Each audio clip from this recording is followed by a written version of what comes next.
નમસ્કાર, star India TV ન્યૂઝમાં આપનું હાર્દિક સ્વાગત છે। આપ જોઈ રહ્યા છો સ્ટાર ઇન્ડિયા ટીવી ન્યૂઝ, સત્યની વાતે સત્યની સાથે। ઝાલોદ આઈટીઆઈ પાસે 4 વ્હીલર ગાડીનું ટાયર ફાટતા 2 બાઇકને અડફેટે લીધી, 2 વ્યક્તિ ઇજાગ્રસ્ત।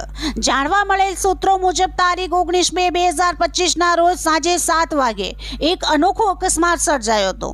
એક 4 વ્હીલર ગાડી જે દાહોદ રોડ તરફ જઈ રહેલ હતી તે ગાડીનું ટાયર ફાટતા ડ્રાઈવરે સ્ટીયરિંગ પર કાબુ ગુમાવતા આગળ જતી 2 વ્હીલર બાઇક ચાલકને અડફેટે લીધી હતી। તે 2 વ્હીલર ચાલક બાઇક પરથી ફંગોળાતા તે પાસેથી જ પસાર થતી બીજી બાઇક પર પાછળ બેઠેલ વ્યક્તિ સાથે અથડાયેલ હતો। તેથી અલગ અલગ બાઇક પર બેસેલ 2 વ્યક્તિઓને ઈજાઓ થતા તાત્કાલિક 108 એમ્બ્યુલન્સ દ્વારા સારવાર અર્થે ઝાલોદ સરકારી હોસ્પિટલ ખાતે ખસેડવામાં આવેલ હતા।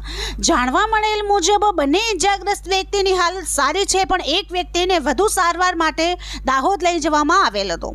આ અકસ્માત સર્જનાર 4 વ્હીલર ગાડી ચાલક ગાડી લઈને ફરાર થયા હોવાનું માલુમ પડેલ છે। આ અકસ્માત ખરેખર કેવી રીતે સર્જાયો તેની સાચી હકીકત પોલીસ તપાસ બાદ જ માલુમ પડશે। Star India TV news Jhalod reporter Pankajbhai Pandit, જિલ્લા દાહોદ।